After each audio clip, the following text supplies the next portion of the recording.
Deuteronomy Chapter 29. These are the terms of the covenant the Lord commanded Moses to make with the Israelites in Moab, in addition to the covenant he had made with them at Horeb. Moses summoned all the Israelites and said to them, "Your eyes have seen all that the Lord did in Egypt to Pharaoh, to all his officials, and to all his land. With your own eyes you saw those great trials, those miraculous signs and great wonders. But to this day, the Lord has not given you a mind that understands, or eyes that see, or ears that hear. During the 40 years that I led you through the desert, your clothes did not wear out, nor did the sandals on your feet. You ate no bread and drank no wine or other fermented drink. I did this so that you might know that I am the Lord your God."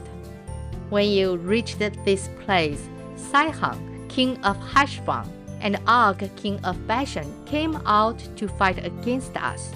But we defeated them. We took their land and gave it as an inheritance to the Reubenites, the Gadites, and the half-tribe of Manasseh.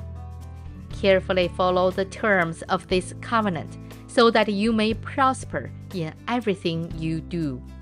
All of you are standing today in the presence of the Lord your God, your leaders and chief men, your elders and officials, and all the other men of Israel, together with your children and your wives and the aliens living in your camps, who chop your wood and carry your water.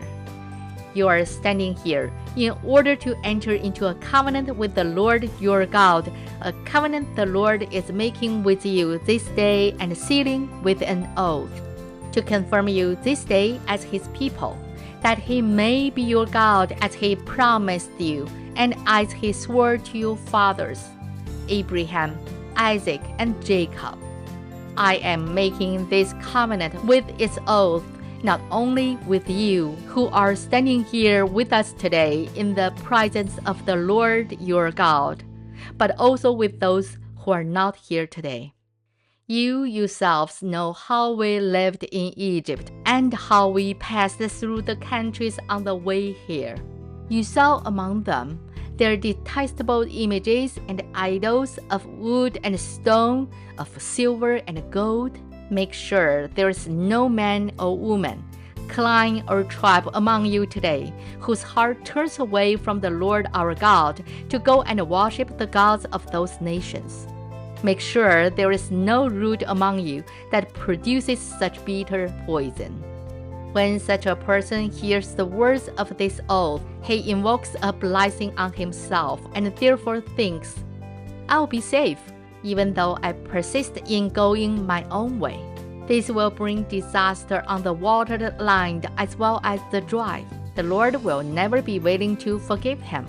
His wrath and zeal will burn against that man. All the curses written in this book will fall upon him, and the Lord will blot out his name from under heaven.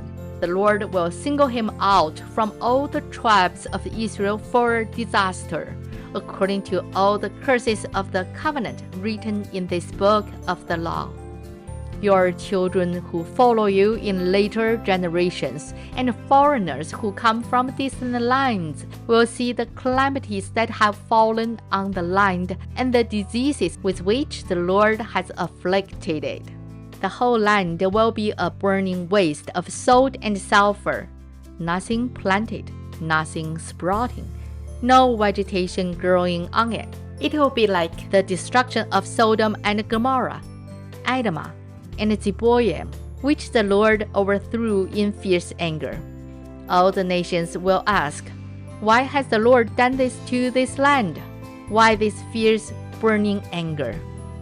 And the answer will be, "It is because these people abandoned the covenant of the Lord, the God of their fathers, the covenant he made with them when he brought them out of Egypt.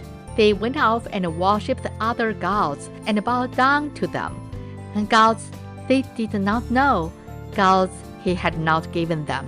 Therefore the Lord's anger burned against this land, so that he brought on it all the curses written in this book. In furious anger and in great wrath, the Lord uprooted them from their land and thrust them into another land, as it is now. The secret things belong to the Lord our God, but the things revealed belong to us and to our children forever, that we may follow all the words of this law. This is the end of Deuteronomy Chapter 29. 神的话语要昼夜思想，宇恩读经频道期待与您下次再见。